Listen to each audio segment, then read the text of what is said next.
Alrighty. Good evening, ladies and gentlemen. I am Trent Wills, the sophomore class president of the Golden Lion 24s, and tonight I will be serving as your master of ceremonies. You just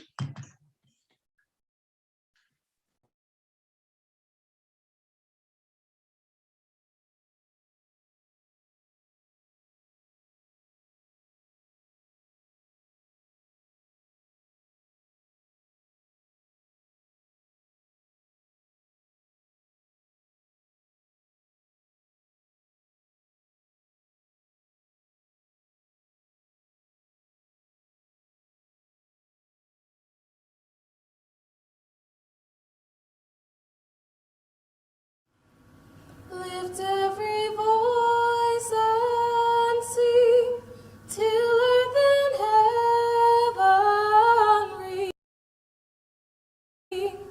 Ring with the harmony of liberty. Let our rejoicing rise high as the listening skies. Let it resound loud as the rolling sea. Sing a song full of the faith that the dark past has taught us. Sing a song full of the hope that the present has brought us. Facing the rising sun, day begun. Let us march on till victory is won.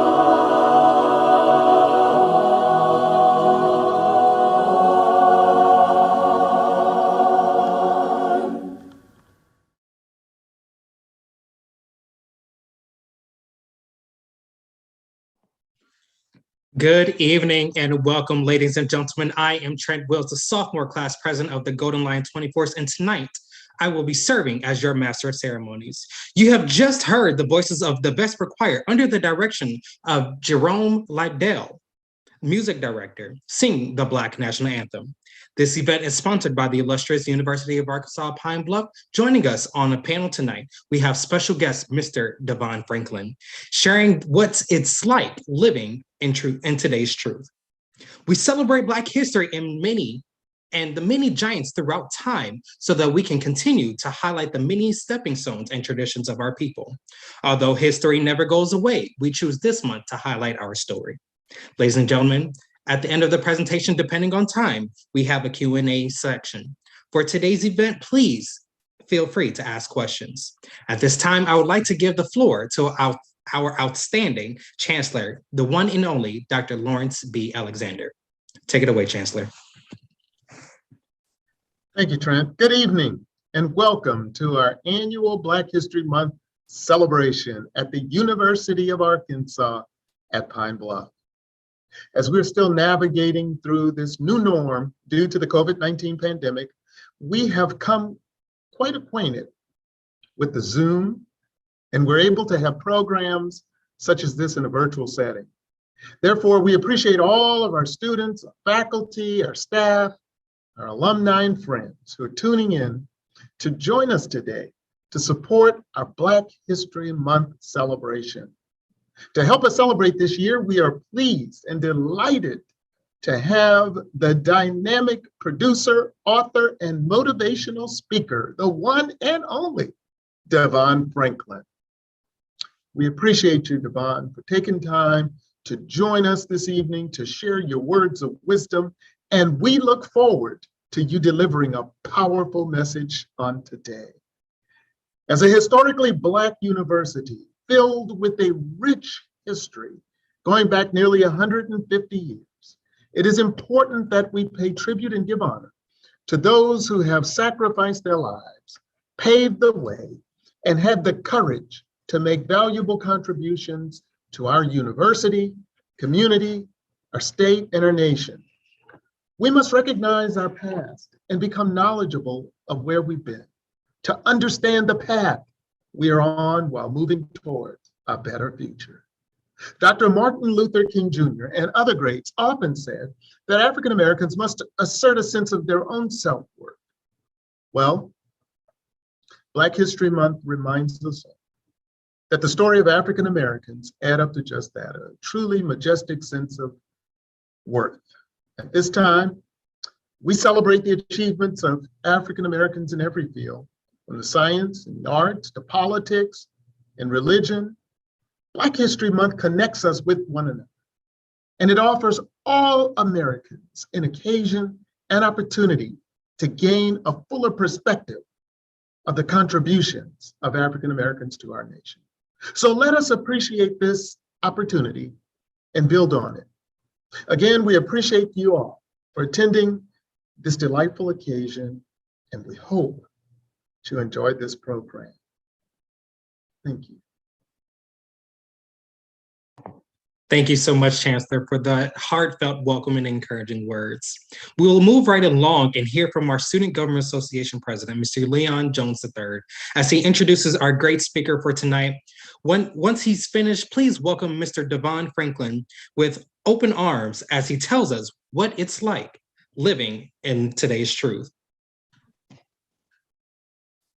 Good evening, Golden Lion family, friends, and supporters.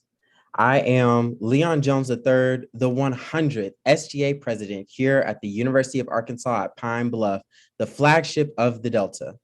Today, I have the honor of introducing to you our distinguished Black History Month speaker. Devon Franklin is a Hollywood producer and New York Times bestselling author committed to uplifting the human spirit through entertainment. He is the award-winning producer of the upcoming Flamin' Hot movie and the hit inspirational film Breakthrough. He serves as a vice president of the Board of Governors for the Academy of Motion Pictures, Arts, and Sciences, and recently spearheaded the initiative to implement historic diversity and inclusion guidelines for Oscars eligibility. Devon is also the best-selling author of books such as Live Free, The Success Commandments, and Produced by Faith. Devon has a bachelor's degree in business administration and a minor in cinema television from the University of Southern California and lives in Los Angeles. Golden Lions, join me in welcoming our dynamic speaker, Mr. Devon Franklin. Hey, how y'all doing? It's good to see you virtually. Sending all my love and respect to the University of Arkansas at Pine Bluff, Chancellor Alexander, all the Golden Lions. I'm glad that you are here, and I'm glad that we're able to have this moment together. Even in a time of COVID, even in a time of Zooming, what will not stop is our commitment to each other in furthering this truth. So listen, even though we're virtual, I can see you participating, so you can put questions in the chat. You can chat. If something I'm saying, resonates with you, let me know. You can just go ahead and say, what's up? Give me the high five, whatever. I want to make sure that we keep this interactive because I know that, we've been Zooming for about 2 years now. And sometimes it's very easy to get zoomed out. Who am I talking to right now? Okay. But I want you to get zoomed into this message. So before we start, it was very interesting to me that a few days ago, I got the theme of this event being living in today's truth. It's so important that we pause. And before I get too deep into the message, I have to ask you, do you know what your truth is? Because your truth could be different than your roommate's truth, could be different than your parents' truth, could be different than your friend's truth. It's so important to not assume that everyone's truth is the same. And what I have learned, the path to real success in this life, the path to freedom, the path to clarity, the path to creativity is to follow your truth wherever it leads you. I need to pause for a moment. God is going to meet you on the path of your truth. Because see, there's a war in my experience between truth and the presentation. We want to present this idea. Now, even though you can see the backdrop here, we all have the same backdrop. I'm actually broadcasting from my office here in Los Angeles, California. I'm broadcasting from my production company office. It's called Franklin Entertainment. I make movies and television shows that play all around the world. And people tell me that the greatest actors are in Hollywood. And I have to beg to differ. That's not true. Because I might be Zooming with you right now. You might be one of the greatest actors that this world has ever seen, but nobody knows it because you're not living your truth. So there's a difference between the presentation of who you would like to be and the reality of who you are. And I need you to know the reality of who you are is going to be the path for which you are going to see the most success. The reality of looking in the mirror and loving who looks back at you. When you take the selfie, loving who looks back at you, that's the path that is going to lead to the most success. Trust me, I've been there, when I was an undergrad and I had all these dreams and aspirations, and I'm going to tell you a little bit more about them. But what I found was that me wanting to be in the presentation of who I thought Devon was supposed to be based upon the level of expectation, as I started navigating the road of who I was supposed to be and what I was supposed to do, I found that on that path, there were some bumps. But as I diverted my attention to the path of my truth, that's when I began to see the most success. So I encourage you, just as a foundation, to ask yourself, am I living my truth? I want to define truth for a moment. The truth is defined as real things, events, and facts. Real things, events, and facts. What are the real things in your life that you may not be acknowledging? What are the facts of your greatness that you may not be acknowledging?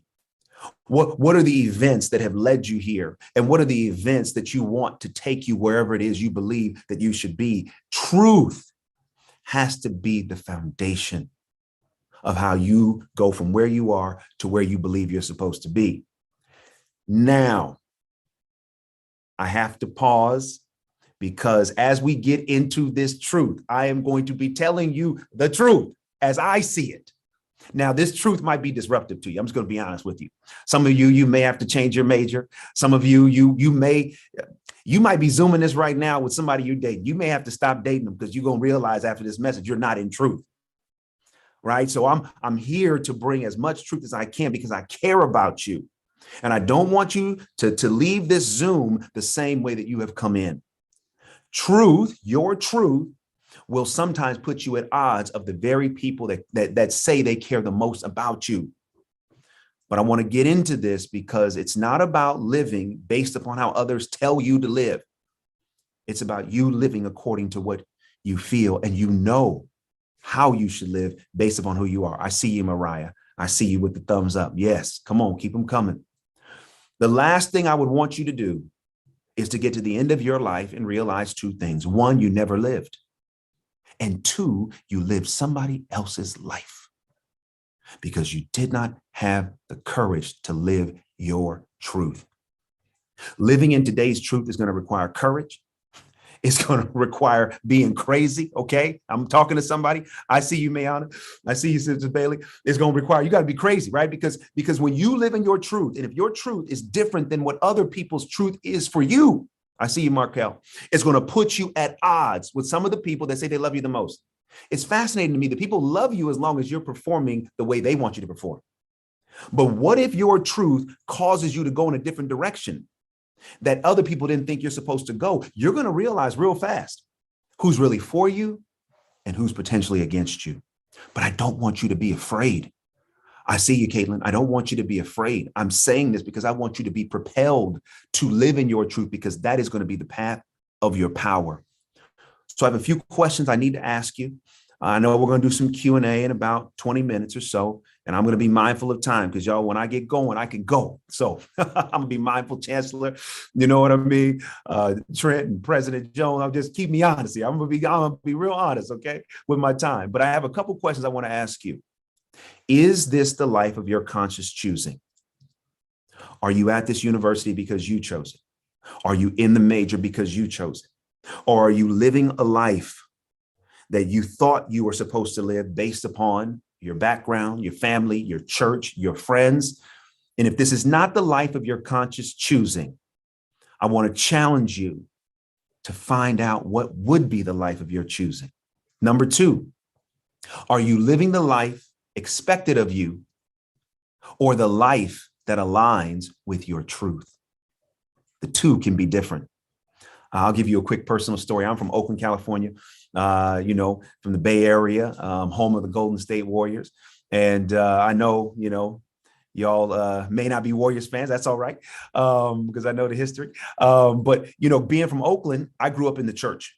And I started preaching when I was 15, and everybody said, Devon, you have to go into ministry. You have to become a preacher. Now, in my heart, I wanted to go to Hollywood. I wanted to start my career in Hollywood, being a producer and making film and television shows. And that was my passion. And when I would share with people what I wanted to do when I was in my teenage years, they would tell me, you can't go to Hollywood. You have to go into the church. You have to go into ministry. That's your gifting. Hollywood is Sodom and Gomorrah. That's not where you should be. Now I had a decision to make. Was I going to live a life to meet their expectation and make them happy? Or was I going to follow my truth because I knew that I was supposed to go to Hollywood? I knew that that's where I was supposed to be, even when nobody else saw it. I made the decision that even if I disrupted the expectations of my family and my friends and my church, it was worth it for me to walk out this thing called truth. And instead of going into, the ministry, I went to USC, University of Southern California. I majored in business. I minored in film. And I started working in the film business when I was 18 years old as an unpaid intern for Will Smith.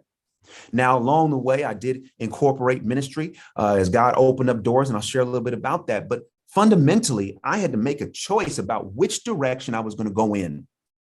The one that was expected of me or the one that was truthful for me. I challenge you right now. It's not that your truthful life can't meet others' expectations. If it does, that's fantastic. Nothing wrong with that. But if you are living a life and you're in a major and you're pursuing a profession just because it's expected and it's not in your heart, I'm here to let you know you will not be satisfied. You won't be happy. So I asked the question, are you living the life expected of you, or are you living the life that aligns with your truth? I see you, Markel. Are you going to be someone else for the rest of your life just to be accepted? Because see, what happens is when we don't live our truth, what happens is we begin to fit into other people's idea of who we're supposed to be. And I can tell you, no matter how much somebody loves you, if your mom, your dad, your pastor, your friend, your uncle, your auntie, no matter how much they love you, I can just about guarantee you that their understanding of who you are is smaller than who you really are. But when we don't live up to someone's expectations, sometimes they can talk about us, they can talk bad about us, they can ridicule us. And as a result, we want to be accepted so badly, we will sometimes make ourselves smaller to fit into someone's limited idea of who we're supposed to be. I got to talk to one of the golden lions on this Zoom right now. Your life cannot be fit into the box that others have created for you. Your truth is bigger than anyone's idea of who you are.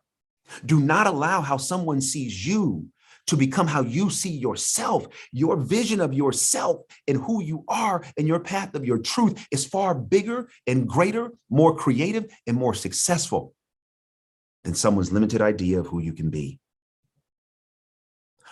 I need you to know, upon your creation, God did not consult anyone about what he put in you. Didn't go before a board. Didn't ask your parents, should I put this gift in you? The gift is in you. I see you, Tracy. The gift is in you. It's in you. So what happens is in our need for acceptance, we sometimes want the approval of those that we love the most, and that is to be expected. I understand that. I do too. But when that approval comes at the expense of our truth and our true gifting, I argue that that approval then becomes the obstacle to who we're supposed to be. So I ask you the question, are you going to be someone you're not for the rest of your life? I see you, Pam. Just to be accepted Or are you going to have enough courage to be who you really are, no matter who accepts you or not? I'm going to pause. I'm mindful of our time. I just have to pause here because I know we live in a culture where we want to be accepted. I get it. From what we post on social media to how we operate in the world. I remember when I was at college, where I would go hang out and who I would hang with is all about acceptance. But when you know deep down on the inside that you're not happy, when you know deep down on the inside that you really are faking it, when you know deep down on the inside that you are depressed, that you are anxious because you are not living according to your truth, that acceptance of others comes with too heavy of a price. I would rather you walk in your truth and feel the power and the freedom of it. And some people you thought were your friends don't want to return your text because they can't handle your truth. I'd rather that than to see everybody that you love and that cares about, that who you think cares about you, responds to your text and wants to hang out with you as long as you do what they tell you to do. But then who has the control over your life? If anything, living in today's truth requires you to take control back of your life and say, I am going to live my life on my terms. And no matter who is against me, it's all right because I know that God is for me. God is for me. And the reason why I pause and I just want to make sure that this part of the message settles in your spirit is because I know where I was when I was where you are. And nobody told me about following my truth. And nobody told me that I shouldn't just be accepted at all costs. And nobody told me that the real path is the path of freedom and success is the path of truth. Nobody told me that.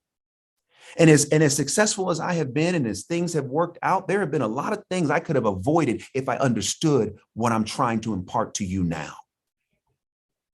So I want you to know that it's not too late to make the adjustment, but you're going to have to make a decision about who you are and who you aren't. I have a couple tips. We got about 10 minutes left before we do Q&A. I have a couple tips. For me, what I learned, the path of truth, and to do this thing called truth, I had to do what people call live free. I had to learn how to live free. And for me, what live free basically means is that when you and I live free, it means we are not under the control of anyone or anything. We live according to the expectations we choose, not just those that are chosen for us. So I want to break this down for a moment. So a lot of times what we don't realize is expectations are weighing us down. So you are here, you are at University of Arkansas at Pine Bluff, and whatever your major may be. And let's say your parents went to this university and your parents have wanted you to do a certain thing or operate at a certain level. And there's an expectation of where your studies are supposed to be and what kind of grade you're supposed to get and what kind of job you're supposed to land and where you're supposed to live and when you're supposed to get married and when you're supposed to have kids. Just even saying all these expectations, I'm sure your anxiety level is rising. In order to live free, you have to know a few things. One, expectations are weights. So I'm not saying you shouldn't have any expectations. Think about it. When we go to the gym, one of the reasons why we go to the gym is because we work out in order to become stronger. So expectations are necessary for our personal development and growth. However, I believe those should be expectations of our choosing. And one of the key areas in choosing expectations is we have to learn which expectations serve us and which ones don't. What I know for sure is when I was your age, I had a lot of expectations that drove me crazy that when I look back, I asked myself, why? When I was 22 years old and I graduated USC, major in business, I mentioned, minor in film, I had a business plan for my own production company, okay? And at 22 years old, I wanted to have my company and I wanted people to fund it. Let me tell you something. Nobody wanted to fund my company at all when I was 22. But my expectation for myself was so high. And I thought, oh, if I'm going to make it in Hollywood, I've got to have somebody fund my company at 22. I got to produce at 22. And when nobody wanted to fund my company, I thought, oh my goodness, my dreams of being a producer in Hollywood are not going to happen, and I'm a failure, and what's wrong with me? Anybody been there before? Who am I talking to right now? Anybody been there before where you've had an expectation that you created that you didn't meet, and then you judge yourself because of it? And then you started talking bad to yourself. Oh, you're not good enough. And what's wrong with you? And you're never going to make it. And who are you? And why would you even have this dream and this belief just to set yourself up not to make it? Who am I talking to right now? Anybody been there before where you find that you have been your worst enemy, where you have talked to yourself worse than you would allow even a friend or a family member to talk to you because of an expectation you didn't meet? This is why we're having this truth talk right now, is because the expectation, it doesn't mean that we can't have hope. It doesn't mean we can't have dream, but the expectation was unrealistic. Why? Because I didn't have control over it. My belief is that it's okay to expect anything you and I have control over. I did not have control over getting a production company at 22.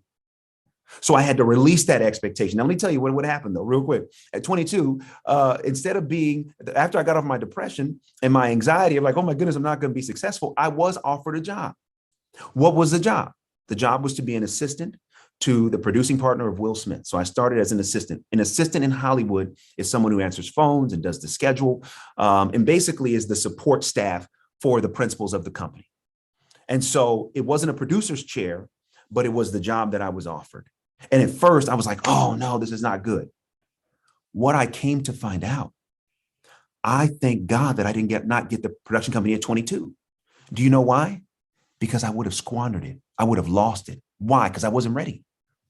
I didn't have enough experience. I didn't know enough about entertainment. I would have lost it. Do you realize that so often these expectations that we create for ourselves tell us something that we're not? I was the producer at 22. I was successful. I was destined to be successful in Hollywood. I was. But the expectation was telling me that I wasn't. In order to operate on your truth, some expectations you're going to have to release. Who cares if I made it at 22? It didn't matter. Guess what? I actually didn't get my production company till I was 36. Okay? 36 years old.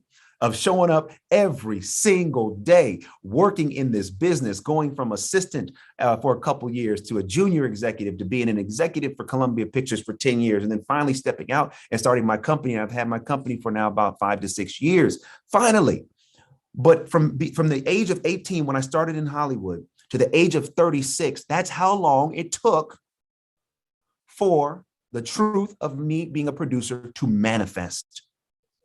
The expectation at 22 almost took me out of my destiny. Please stop stressing yourself out. It doesn't matter when it happens. You just have to know it will happen for you. It doesn't matter when it happens. The time does not keep a record of, oh, you became successful at 22. Now you get some other level up. No, if anything, the later your success, the more you're going to be able to handle it. I have a few more things before we get into the Q&A. You have to let some expectations go. As part of your truth, I'm going to say this too, no discipline, no destiny. No discipline, no destiny. No discipline, no destiny. No discipline, no destiny. What does that look like? If you want great destiny, you have to have great discipline. I go back to the gym analogy. If you want to have a certain level of health and you're not working out, then that desire for that health is just a wish. Don't allow your dreams just to become wishes because you're not using the discipline you have available to you in order for those dreams to become reality. What time are you getting up in the morning? Are you getting to class later or on time? Are you doing the work or are you scrambling inside of class to get caught up? Do you read the syllabus? How much time are you putting into the community? How much service are you giving? I'm just saying discipline is going to be the foundation of your destiny. In order to walk this path of truth, you've got to have discipline. That means, I'm telling you, when I was, in college, there were some nights I'm not going out. Everybody else is going out. I'm not going out. Why? Because I got to study. Guess what? I'm not going to remember what happened at that party, but I am going to remember what I did in class the next day. I'm not saying you shouldn't party. You have to decide what works best for your truth. But what I'm saying is discipline is required if you truly want to be successful. I've got to go because I know our time is almost up. I want you, as we talk about no discipline and no destiny, I want you to know something.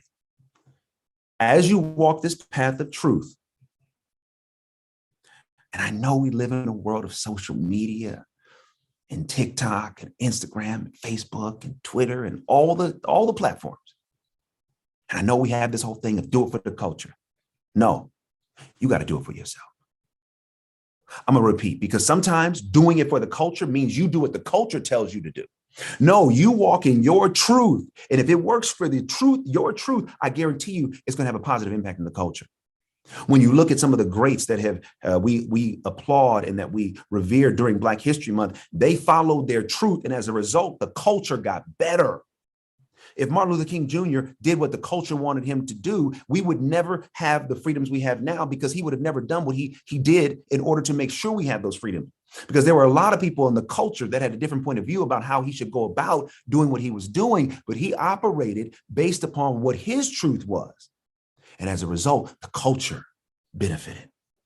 We live in a culture now where everybody wants you to wear the same thing and listen to the same music and walk the same way and dress the same way, especially if you know, being Black men and women, there's a lot of pressure to fit into the mold of what a Black man or a Black woman is supposed to be. But who owns that definition? And at what expense do we try to fit into what others say is Black enough? No. I encourage you, I challenge you to do it for yourself. Because sometimes when we try to just do it for the culture, we live in a way that doesn't align with our truth. Just because the culture is going one way, maybe you're called to go another way. If you're so focused on doing it for the culture, you might miss the opportunity to do it in a way that the culture then will say, wait a minute. Now you become a leader of the culture, because the culture sees you going this way and you impact the culture. The culture's like, hey, we're going to do that. The underpinnings of this is be a leader, not a follower. Be the leader of your life. You set the course for where you want to go, and you trust that God is with you. One last thing that I want to say. You got to be easy on yourself. This is something that I had to learn. With the desire to be successful, the desire to have destiny, the desire to live out our dreams, we can sometimes, as we talked about earlier, be our own worst critic. I want you to be easy on yourself. I want you to talk yourself up, not talk yourself down. I want you to know how important you are. I want you to feel how gifted you are. I want you, when you close your eyes, you just get in touch with who you are. I want you to realize that you are loved and you are loved.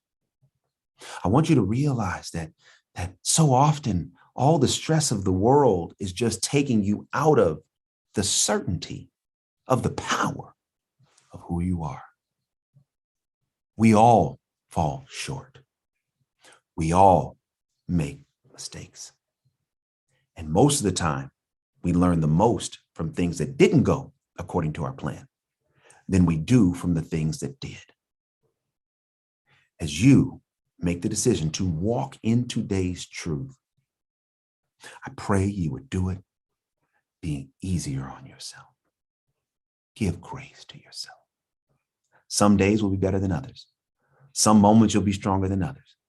But it's just a matter of you staying the course and continuing to walk your truth out wherever it may lead.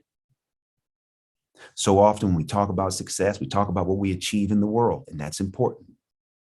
But what I've also learned, it's equally important as to what we achieve here. If I don't feel a success inside of my heart, it's going to be hard to handle success in the world. I want you to know, if you are in this Zoom, if you have come here tonight for this Black History program as one of the golden lions, your future is golden, but so is your present. I would say, love yourself enough to walk out your truth and trust that your truth will take you everywhere you need to be. All right, y'all. Like I said, we could be talking forever, but I know we need to transition into our Q&A. I think our brother Trent's gonna do the Q&A. So, brother Trent, come on in and let's chop it up. And any questions you have, I'll answer as best I can during the time we have allotted. All right, but first, man, Mr. Devon just dropped some major gems on us tonight. So I don't know if you heard or caught what he said. He said, God did not consult anyone when he created you. But then not only that, he said, are you going to live the life of someone's expectancy for the rest of your life? Because these expectations of others are weighing you down, ladies and gentlemen, walk in your truth. You have to walk in your truth. So, Mr. Franklin, from the bottom of our hearts, we would like to thank you for your time, for this out of your remarkable busy schedule to come talk to us. I simply can't thank you enough. You dropped some major, and I mean major gems on us tonight. I hope everybody was listening, but enough said. We're going to jump straight into our Q&A portion of this evening. So, viewers, this is the part where you can finally participate. We encourage you to ask questions pertaining to today's presentations. And I do see some questions have been dropped in the chat. So panelists, are you ready? Let's do it. All right, let's go. So the first question we have is, can you go into specifics about how you managed not getting wrapped up into the more harmful side of Hollywood and stayed in your truth? Yeah, so Austin's asking that question. It's a great question. Here's how I was able to navigate, my path of truth and not fall into some of those, harmful or dangerous, aspects of Hollywood. It goes back to intention. In order to really navigate your path of truth successfully, especially professionally, you got to check your intention. And the intention is, why do you want to do it? So my why for being in Hollywood is I wanted to be a part of an industry that can bring hope and inspiration to the world. That's why I was in Hollywood. I didn't go to Hollywood to be rich. I didn't go to Hollywood to be famous. I didn't go to Hollywood to, gain notoriety. I went to Hollywood because when I was 9 years old, my father died of a heart attack when he was 36. And it was movies and television shows and going to church that really what became my therapy to navigate the tragedy of my father's passing. And so as I got older, I really was so inspired by Hollywood that I wanted to use Hollywood as a medium to inspire others. So as I got into the business, I was very clear on why I was there. I almost felt like I've been on assignment. So, when it came to, some of the other aspects, whether it's the partying, the hanging, all of that, that was never my interest. It just wasn't even a temptation because it wasn't something I wanted. Something that's really important to note, you can't be tempted by something you don't want. Temptation is only relative if it's something that you really want. So for me, I had to keep my intention clear. I had to keep my why clear. And I have always allowed my intention and my why to help me navigate this path professionally. Even today, there are certain opportunities I don't do. Doesn't matter what the money is or the accolades. If it doesn't align with that intent, if it doesn't answer my why, then I can't do it. And so I would encourage you, no matter what area of career you're going in professionally, get clear on your why and in your intention. And then intention will help you avoid some professional pitfalls. All right. So the next question we have, it says, at what age did you know your truth? Ooh, now this is good. Okay, so one of the things about truth, right, is that I believe that there is an overarching truth, let's say destiny for our life. But I also believe that there are truths that we discover as we walk that path of truth. So, for example, I heard, and when I say heard, I felt like, everybody talks about they hear God, and everyone hears God differently. When I was a young age, I felt like, oh, I love Hollywood. Like I've got to be a part of that business. I just felt like I just was drawn to it. Every time I would close my eyes, I would just see myself working in Hollywood. Now, the part that I didn't see was the ministry part. And I started preaching at 15, but I didn't preach at 15 because I wanted to do it professionally. I just did it because I was asked to do it at church. Long story short, as I walked out my path of truth in Hollywood, first I had to come to LA to find out if I could actually make it.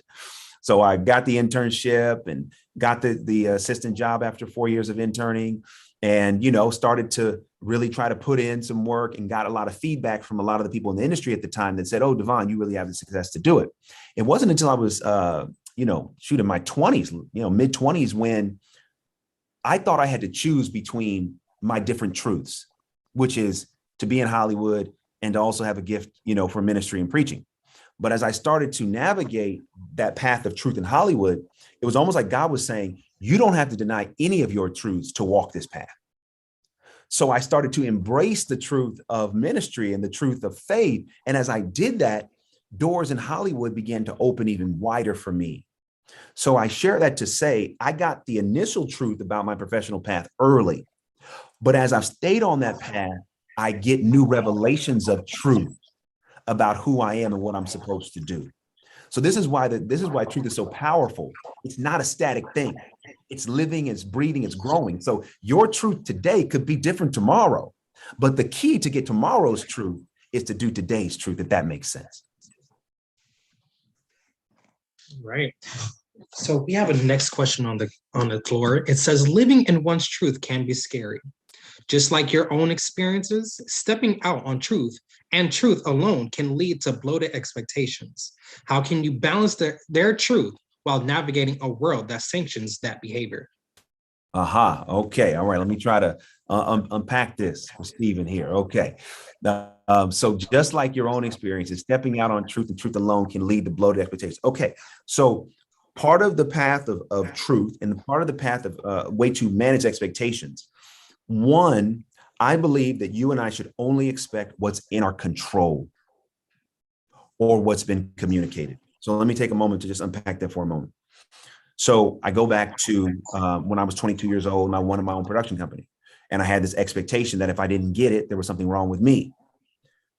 That was an expectation that I should have released. Why? Because it was out of my control. Unless I was going to fund my own company, I had no reason to expect that at 22, I would be a producer.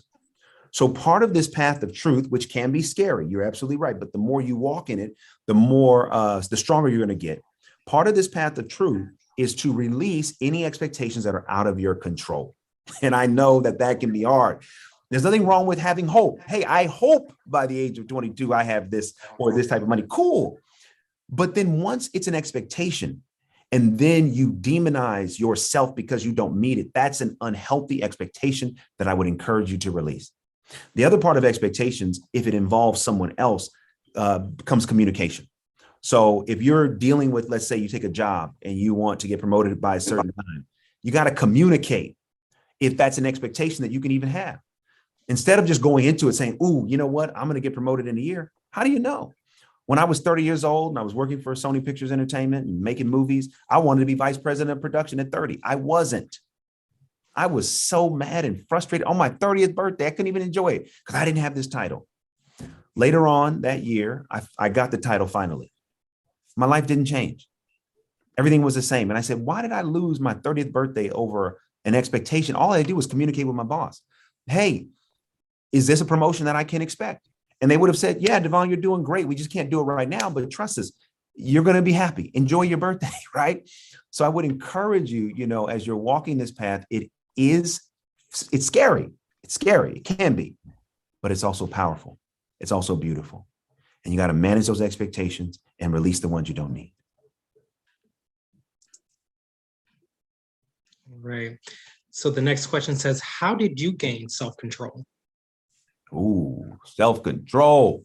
It goes to discipline. Oh my goodness, y'all. Listen, how did I gain it? I would say trial and error. Okay.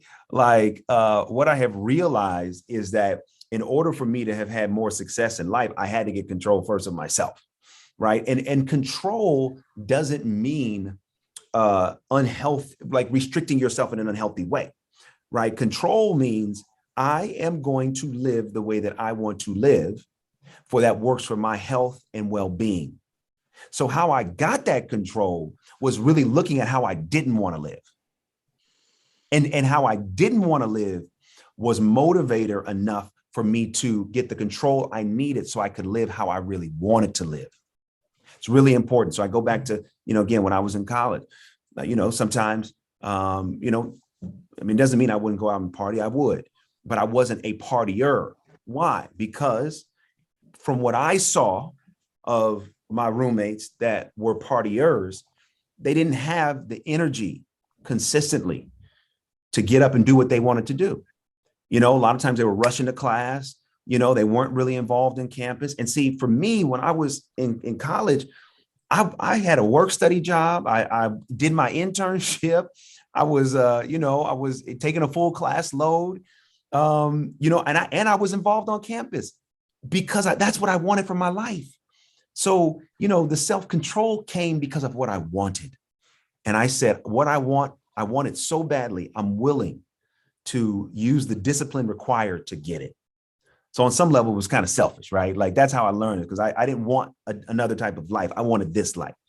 So I would encourage you, whoever's dealing with self-control, really begin to identify what are the habits that are taking you out of the life you want. What are those habits? And begin to put a process around healing in those areas where you have some unhealthy habits. We have another question on the floor. It says, how do you stay true to yourself even when you are put in an uncomfortable situation? Oh, this is, listen, we having a true talk right now, okay? Because most of the times not most, but a good majority of the time in my experience, when we are following this path of truth, it does get uncomfortable. And how do you do it? If you're in an uncomfortable situation, or you're having an uncomfortable conversation with someone because your truth doesn't align with their expectation of you, you got to first stay true to your truth, first and foremost. Two, a lot of times, because we don't want people's negative reaction to us, we will allow the fear of their negative reaction to get us out of the certainty of our truth. So let's say you're having an uncomfortable conversation with someone because you have to be clear on what your truth is, and they don't like it, and they're upset, and they're yelling. Do your best to not allow their reaction to become your reaction. Sometimes, when I was going back to me growing up as a teenager, when I had to tell my family, listen, I'm not going into ministry. I'm not going to the college, Oakwood College in Huntsville, Alabama, that most of my family went to. And I told them, I'm not going to Oakwood. I'm going to USC because that's my truth. The way that I did it, I was calm. They said, oh, you're crazy. Just go for a year. Not my truth. I'm not going to go for a year to a college that I don't want to go to. No, I'm not going to do it. But I did it in love. I said it in love. So, sometimes you just got to learn how to say no with a smile. Nope. Not going to do that. Nope, that's not for me. Just next time you're in an uncomfortable conversation, just say no and smile. No, that's not my truth. That's not my truth. and watch how someone reacts to that, right? You know what I mean? Watch, now that we're all talking about these truth talks, somebody, watching this, you dating somebody, you're going to say, no, I can't date you no more. I can't do it. Not my truth.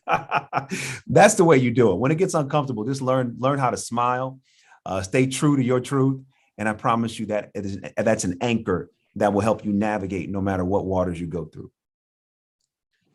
All right, Devon, I think we have just enough time for 5 more questions. Cool. We have some questions that are coming in duplicates, so we're going to try to home in those questions for you.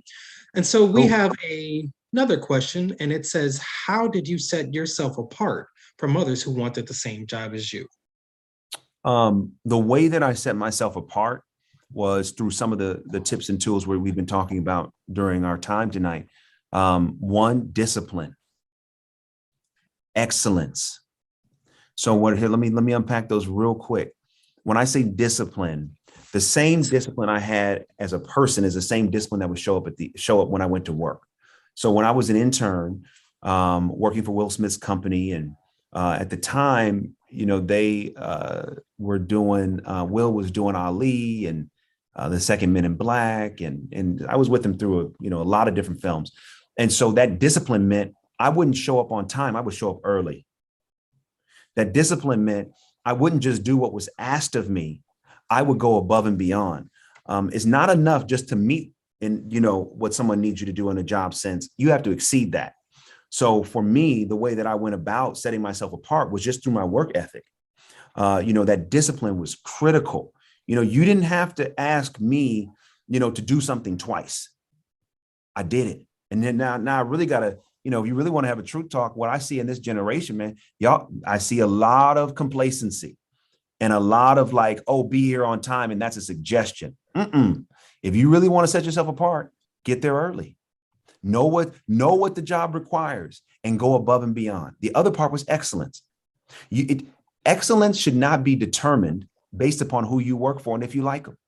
There have been a lot of people in the 25 years I've been in Hollywood that I've worked for that I do not like, but I still put in excellent work for them. Why? Because excellence had my name on it and excellence was in my control. The other last thing I would say in terms of how I set myself apart, personality. Nobody wants to be around somebody that's looking sad every day. They don't want it. People would say, hey, Devon, how you doing? I'm like, hey, I'm good. And I would always try to have a smile and have a sunny disposition because people like to be around people that make them feel good, period. So when you combine the discipline with the excellence and with the personality, those three things really have helped me become successful and help set me apart. And I would encourage you, no matter what you're aspiring to do, no matter what your path is, really start to put some discipline, excellence, and look at your personality. And I promise you, if you amp those three things up, you're going to see things in your career and where you are amp up as well. Okay, there was actually two more that we could decipher from. Cool. And so that one would be, give me 1 second. It says, do you have any fears regarding your future opportunities in business? And can you give some points of your non-traditional students looking to step into business? Yeah. So my own personal fears. Oh, absolutely. I don't, anybody tell you they ain't got, anyone that tells you that they don't have fears will lie about anything else. All right. So I absolutely have fears. When I look at the business and I look at, okay, am I going to be able to produce a movie next year and a show? And what's my life going to be like? I mean, trust me, I have a long list and a laundry list of fears. However, the way that I navigate those fears is by acknowledging them. So often we want to suppress, oh, I'm not supposed to be afraid, so let me not acknowledge my fear. No, acknowledge what you're afraid of. It's okay. Okay, well, why am I afraid of these things? So I take my fears and I analyze them. Well, why am I afraid of these things? If I'm afraid of something, it's because I'm not in faith. So what I do is every fear that I have is an opportunity for me to grow in faith. So those areas of faith are, God wouldn't bring me this far to leave me. I know that I have the ability to do what it is I'm doing. I trust that I'm on the right path. I know right opportunities are coming to me. I'm putting in the discipline. I'm putting in the excellence. Those are seeds that are planted in the soil of my success, and I trust that they're going to grow at the right time. So those affirmations that I have are integral to navigating those fears, because we all are going to have them. They're all going to creep up. Some of you, as you graduate, you say, oh, am I going to get a right job? And am I okay? You are okay. You will get the right job. You're too creative to not be successful. Come on, it's destined for you. So it's okay to be afraid. Acknowledge those fears. And then every place you have fear is an area where you can grow more in your faith. Trent, I missed the second part of that question. Okay, give me 1 second. It says, all right. There's tons of questions that are rolling in. Sorry. That's all right. All right. I think I got the gist of it, but it was really about, just for me, I have the fears and I let those fears be my to-do list. Those are areas of growth. Those are areas of faith. And I just saw some, as we were just scrolling here real quick, Trent, it says, someone asked me about words of encouragement that you can give when life seems a little bit harder. The thing I think is really important is even on the path of truth and success, as you're navigating those fears, it's okay to take a moment to say, okay, here's how I'm feeling, but then ask the question, why? Why am I feeling this way? Why am I so afraid? Do I have reason to be fearful? Where did the fear come from? Don't just rush through these moments, our fears are good indicators of work that we need to do, of areas we may need to work harder, or maybe even get therapy, or do whatever the work is to get over the fear. But I encourage you, take time to analyze your fears. And also just know that when you look at the path and you look at the level of success that is already destined for you, the difficulty you're going through now is completely consistent with the destiny on your life. So if you are going through some hardships and difficulties now, this is going to sound crazy, but I want you to find a way to start saying thank you. Wow. Oh my goodness. Because if it's this hard, I know what's getting ready to happen. I know where this path of truth is leading. I'm telling you, I'm not talking about something that just sounds good. You know, I've been in this business, I mentioned, for over 25 years, and it has been hard. But everything that I'm doing now and the way that I'm able to succeed in Hollywood is directly connected to the level of difficulty that I've had to endure. So even in the difficulties, don't be discouraged. I was just watching Von Miller, who plays for the Rams, and they just won the Super Bowl, as many of you know. And he was saying, because he's, got older in age and people thought his career was going to be on a decline, and he's having success no one ever saw. And someone asked him, well, how? He said, because I got a new trainer, and the trainer has trained me harder than any other trainer before. And as a result, he's been more successful in the NFL than before. If you're going through difficulties now, look at it as training. You are being prepared to walk in destiny and to thrive. Thank you so much. Well, ladies and gentlemen, that concludes our Q&A section of tonight's event. And before we conclude this event, I would like to ask Ms. Kara Brown, Dean of Student Life and Activities here at the University of Arkansas Pine Bluff, to close us out with final remarks. Thank you, Mr. Wills. Tonight's event was nothing short than amazing. Thank you to Devon for providing such profound words to allow us to stay inspired and encourage our Golden Lion family. We are overwhelmed with the experience, and thank you again, Dr. Alexander, program participants, UAPB student activities team, students, faculty, staff, and community for your continued support. Please continue to visit our university's website for more amazing opportunities that we have planned throughout the duration of this academic year. This is the close of our program. Thank you again and have a wonderful evening.